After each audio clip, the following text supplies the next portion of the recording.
Idealen postopek je, da otroke od malega vpeljujete v družinsko podjetje, da res poznajo vsa področja, kot je rekel naš kolega, od skladišča, računovodstva, prodaje in potem šele na koncu vodstvenih funkcij.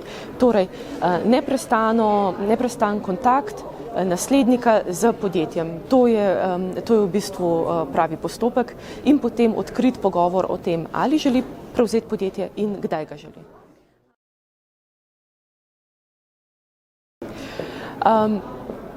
V družinskih podjetjih se dogaja, da otroci sami ne želijo prevzeti podjetja ali grejo, recimo se podjetje ukvarja bolj z obrtniško dejavnostjo, oni pa želijo iti v kakšen drug poklic, recimo zdravnik, odvetnik in tako dalje. V tem primeru nasledniki sami odidejo iz podjetja in v tem primeru se ponavadi pride do tega, da se podjetje proda ali pa se najame zunanjega menedžerja.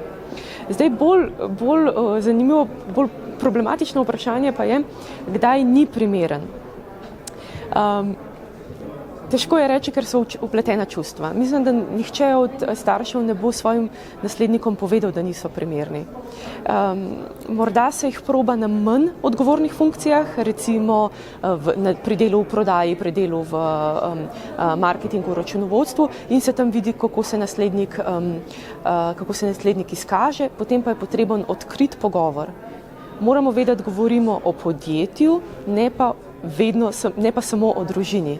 V družini so čustva seveda zelo vpletena, v podjetju jih pa moramo malenkost izločiti. In če starši ugotovijo, da naslednik ni primeren, mu morajo to na mehak način povedati.